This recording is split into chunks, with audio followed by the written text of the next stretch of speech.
Valentine's day के लिए balloon और मेरी सालगिरह के लिए ये खूबसूरत से फूल रात मेरे हस्बैंड ने मुझे दिया, ये वाला सरप्राइज़ बच्चों के साथ मिल के जो कि बहुत ही दिल को खुश कर देने वाला था। मैं इत्तेफ़ाक से 14 फरवरी को पैदा हुई हूँ, जिस दिन वैलेंटाइन्स डे भी दुनिया मनाती है। तो साथ ही हम लोग अपनी मेरी सालगिरह भी मना लेते हैं।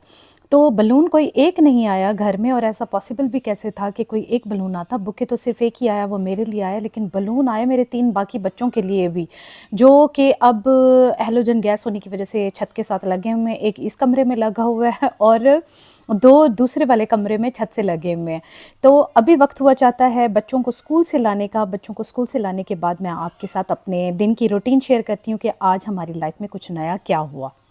अभी शाम के 4 बजने वाले हैं, तकरीबन 3:15 पे, सवा 3 बजे मैं दुराब और रबा को कुरान पाक के लिए पढ़ने के लिए छोड़ के आई थी। यहीं सोसाइटी में ही एक कारिया हैं जो बच्चों को कुरान पाक पढ़ाती हैं।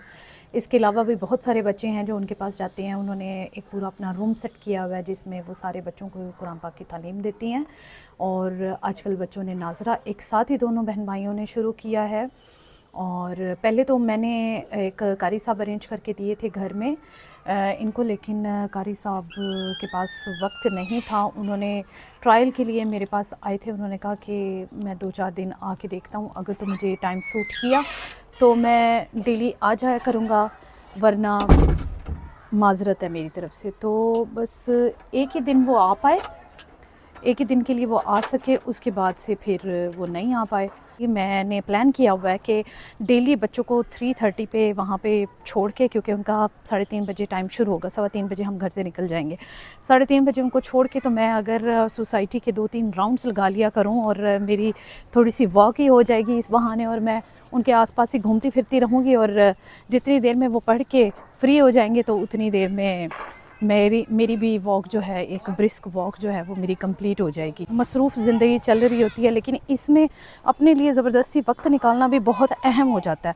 मैं महसूस कर रही हूँ कि पिछले कुछ अरसे से ना मेरी जो जैसे हड्डियाँ हैं, मेरे जोड़ हैं, वो जुड़ते जा रहे हैं, और मैं जब तक इनको मूव नहीं करूँगी, मैं मेहनत नहीं करूँगी, थोड़ी-सी मशक्क़त नहीं करूँगी, घर से ज़बरदस्ती निकलूँगी नहीं, तो ये ना हो कि मुझे वो जैसे सेहत के मसाइल होते हैं, जैसे बोन्स के इश्यूज़ होते हैं, लोगों को स्टार्ट हो जाते हैं लेट 30s में, वो वाले इश्यूज़ स्टार्ट ना हो जाएँ। तो अभी मेरी बॉडी जो है वो मुझे पुश कर रही है कि तुम जो है अपने लिए कोई फ़िज़िकल एक्टिविटी करो, कोई फ़िज़िकल एक्टिविटी ढूँढो। आज बच्चों को घर लेके जाना है, तो वो दुरा बड़ा एक्साइटेड है, क्योंकि आज मेरी सालगिरह है, जैसे मैंने आपको बताया था। तो जैसे ही माँ की सालगिरह की बात हुई है, साथ ही बच्चों की भी फरमाइशें शुरू हो गई हैं, हमें ये तोहफ़ा ले दो, हमें ये चीज़ ले दो। तो होपफुली मेरा गिफ्ट कोई भी आने से पहले ही दुराब रब्बा के लिए कोई ना कोई चीज़ आएगी, वरना उन्होंने ना मुझे छोड़ना, ना अपने बाबा को माफ़ी देनी है। और माँ-बाप की खुशियाँ भी तो बच्चों की खुशियों में ही होती है ना। हमें अपने आप को, अपनी ज़ात को भुलाना पड़ जाता है। उनकी ख्वाहिशों की खातिर, उनको खुश रखने की खातिर माँ-बाप बड़ा कुछ करते हैं, और ये इतनी सेल्फ़लेस जॉब होती है अल्लाह की तरफ से जो हमें मिलती है, और हम उसको पूरी ज़िम्मेदारी से पूरा करने की कोशिश करते हैं। वो दुराब मेरे से अक्सर पूछता रहता है, मामा आप से फ़लानी चीज़ का पूछूँगा तो आप मना कर देंगी, फ़लानी चीज़ क्या हमारे लिए अच्छी नहीं है। मैं फिर उनको बोलती हूँ, बेटे देखो, आप हमारे घर में पैदा हुए हो ना, अल्लाह ने आपको भेजा है मेरे पास, ये आपकी ट्रेनिंग हो रही है यहाँ पे। तो एक वक्त होगा जब मैं ये समझूँगी, या फिर नसीब में होगा कि अब आप अपने लिए तैयार हो, आप सोसाइटी के लिए तैयार हो, अब आप अपनी देखभाल, अपना ख्याल रखना, इंडिपेंडेंटली आप सारा कुछ कर सकते हो, तो फिर बस फिर आपको आज़ादी मिल जाएगी। तो बच्चे हैं, बड़े अच्छे-अच्छे मज़े के सवाल पूछते हैं। कभी कभार कुछ सवाल उनके माँ बाप को भी लाजवाब कर देते हैं, लेकिन कोशिश करते हैं कि उनको मुतमईन कर दें अपने जवाब से। इस वक्त तो बहुत ही मज़े का वक्त है ना, 4 बजने वाले हैं, बहुत ज़्यादा धूप नहीं है, ज़्यादा ठंड नहीं है इस वक्त। फ़रवरी की आज 14 तारीख़ है। मौसम बेहद इतना प्लेजेंट है कि दिल चाह रहा है कि वॉक कर ही जाओ, लेकिन ऐसा पॉसिबल नहीं है एक ही दिन में मैं अपनी प्रैक्टिस बना लूँ और मैं आज के दिन में ही दौड़ धूप करना शुरू कर दूँ। तो थोड़ा सा मैं ख़ुद को वक्त दूँगी, कभी दिन में 1 चक्कर लगा लिया, 2 चक्कर लगा लिया, आहिस्ता आहिस्ता करते करते करते फिर मेरा स्टेमिना जो है वो बिल्ड हो जाएगा। तो सारे लोग मुझे नोटिस कर रहे थे कि ये फ़िल्मिंग कर रही हैं ख़ातून, पता नहीं कहाँ से आई हैं, क्योंकि मैं तो घर से बहुत कम निकलती हूँ। इस तरह पैदल बाहर चलना फिरना बहुत कम मैं करती हूँ। तो सोसाइटी में बहुत सारे लोगों ने तो मुझे मतलब इस तरह कभी घूमते फिरते देखा नहीं है। अगर कभी मैं निकलूँ भी वॉक वगैरह करने के लिए तो शाम में अपने हस्बैंड के साथ निकलती हूँ, वो भी रात का खाना खाने के बाद। वो शाम नहीं होती, रात का खाना खाने के बाद निकलते हैं। तो बहुत कम ही लोगों से आमना सामना मेरा होता है। तो बस अब हम पहुँच चुके हैं, देखते ही देखते टाइम गुजरने का पता ही नहीं चला। दुराब रब्बा भी बड़ी मुश्किल से वक्त गुजार रहे होंगे। पहला दिन है, जगह चेंज है, घर से बाहर निकलना पड़ रहा है, तो बच्चों को तो बड़ी मुश्किल लगती है इस तरह करना कुछ। क्लास रोने लग गई। अच्छा कोई बात नहीं, आई फर्स्ट ना उनने वो इसको समझाया और कहा मैं किसी को नहीं डांटती हूँ। हाँ रबा इतने पास पे नहीं पकड़ते हैं, सिर्फ नाक ही नजर आ रही है।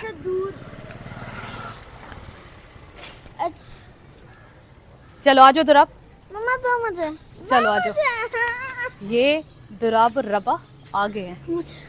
ये रबा जारी मेरे साथ स्ट्रगल कर रही हैं बहुत ज़्यादा कि ये अपना जो ट्राइपॉड स्टैंड है ये मुझे ही पकड़ा दें, मैं खुद फिल्मिंग कर रहा हूँ। दुराब कैसा रहा आज का दिन? अच्छा माशाल्लाह मेरे बच्चे खुश हैं, अल्लाह ताला इनको कामयाब करे, अल्लाह ताला इनको दुनिया और आखिरत की जो है वो कामयाबियाँ दें इनको। ये इस काबिल हों कि कुरान पाक को पढ़ें, सीखें, समझें, उस पर अमल कर सकें, अच्छे इंसान, अच्छे मुसलमान बने बाकी लोगों के बच्चों की तरह। और रबा को आज कैंडी भी मिली है। टीचर इनकी माशाल्लाह बहुत फ्रेंडली है, और बल्कि राहिब भी गया है तो उन्होंने राहिब को भी कैंडी पकड़ाई, साथ ही उसने कहा कि अभी अभी मुझे ओपन भी करके दे दो साथ ही। तो बस पैदल का रास्ता है, अभी 5 मिनट में घर पहुंच जाएंगे।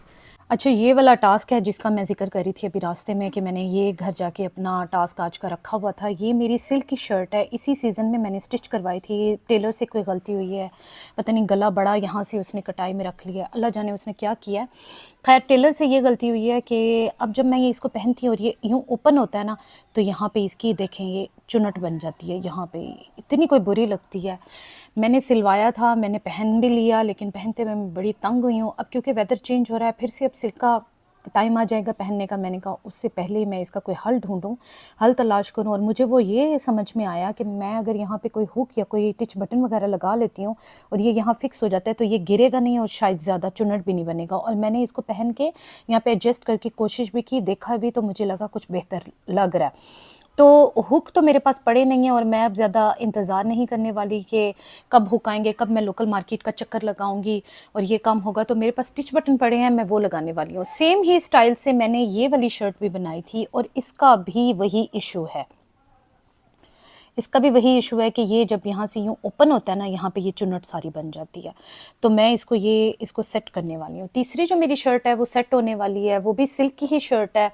मुझे शौक़ हुआ था ये वाला स्टाइल गले का पहनने का, ये डिज़ाइन पहनने का शौक़ हुआ, और ये कोई इतना डीप टेलर ने बना दिया कि बहुत ही बुरा लगता है। तो मैं अब अपने पास स्टॉक में चेक करती हूँ, होपफुली कुछ ना कुछ निकल ही आएगा। कोई लेस या कोई ऑर्गेन्जा का कपड़ा अगर मैं यहाँ हेमिंग करके इसको अटैच कर दूँ तो मुझे लगता है कि ये डीप वाला इशू रिज़ॉल्व हो सकता है। दूसरी इसका ये इशू है कि यहाँ उसने इतनी चौड़े वाली इलास्टिक डाल दी और इतनी कोई टाइट डाल दी है इलास्टिक कि जब ये मेरी बाजू पे आता है मुझे लगता है वहीं पे मेरा खून जम गया बाजू का। तो मैं इसको खोल लूँगी और मेरे पास बेबी इलास्टिक है वो मैं इसमें डाल दूँगी और दोबारा इसको यहाँ से स्टिच कर दूँगी। पिछले दिनों मेरी ज़रा सिलाई मशीन का भी इशू था, वो ख़राब थी, जो कि मैंने अब सेट करवा लिया। तो जितने भी कपड़े इस तरह के पड़े हैं मेरे पास सेट होने वाले, वो मैं 1 बाय 1 इनको कर लूँगी। ये टिच बटन वाला काम और इस तरह से इसको उधेड़ के इलास्टिक डालने वाला काम और ये यहाँ पे कपड़ा लगाने वाला काम तो मैं अभी ही करने वाली हूँ। फ़िलहाल मेरे सर में बहुत ज़्यादा दर्द है क्योंकि मैंने सुबह नाश्ता करने के फ़ौरन बाद निकल गई थी बच्चों को पिक करने के लिए। मैं चाय नहीं पी सकी, वापस आके हुआ ये कि अब मुझे सर दर्द की गोली भी खानी पड़ी और अब मैं चाय भी पी रही हूँ।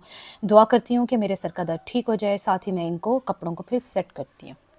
हर देसी घर की तरह मेरे घर भी एक सोन हलवे का डब्बा है जिसके अंदर मैंने कैंचियाँ, अपने सुइयाँ और अपनी नलकियाँ और पता नहीं क्या कुछ रखी हुई हैं। और मेरी अम्मी इतनी हैरान होती हैं कोई मेरे घर आके देख के, वो कहती हैं कि मैं हैरान होती हूँ, तुम कपड़े सीती नहीं हो, तुमसे कई गुना ज़्यादा हमारे घर में कपड़े स्टिच होते हैं, लेकिन तुम्हारे पास ऐसे-ऐसे रेयर कलर्स मौजूद होते हैं नलकियों के कि मैं हैरान हो जाती हूँ देख के, जो कपड़े नहीं सीती उसके पास कहाँ से ये वाले कलर आ गए हैं। तो टिच बटन कहाँ है? टिच बटन, आवाज़ दो। हाँ, बोलो। मम्मा वहाँ आपको ये है। नहीं, ये वाले नहीं लगाने। शुक्र है अल्लाह का, 2 टिच बटन निकल ही आए और अब मुझे पता चला कि स्टॉक में बिल्कुल ख़त्म है और नेक्स्ट टाइम मुझे इनको लेके आना है। और ये है वो बेबी इलास्टिक जिसका मैं ज़िक्र कर रही थी। ये मैं सिल्क वाली शर्ट के बाजुओं में इसको लगाने वाली हूँ क्योंकि पहले बहुत चौड़ी लगी हुई है, तो अभी हम इसको बटन लगा लेते हैं यहाँ पे। तो आज का जो मेरा ये वाला टारगेट था, ये मेरा अचीव हो चुका है। मैंने जिस तरह आपसे डिस्कस किया था, बटन लग चुके हैं, टिच बटन इस वाली शर्ट को भी लगा लिया, दूसरी शर्ट को भी मैंने लगा लिया है और दोनों ही मुझे कुछ हद तक, काफ़ी हद तक बल्कि बेहतर लग रही हैं। और तीसरी शर्ट पे जिसके गले का ऑल्ट्रेशन होने वाली थी, वो भी मैंने कर लिया है। बाजू से अंदर से थोड़ा-सा कपड़ा निकला क्योंकि ये एक्स्ट्रा ही फ़ोल्ड हुआ हुआ था, वो मैंने निकाल के गले पे लगा दिया और कल मैं इस बाजू के अंदर जो है बाकी हेमिंग इसकी करके और मैं अंदर इलास्टिक डाल दूँगी। और आज का दिन जी मेरा इख्तिताम को पहुँचा। फिर आपसे मुलाकात हो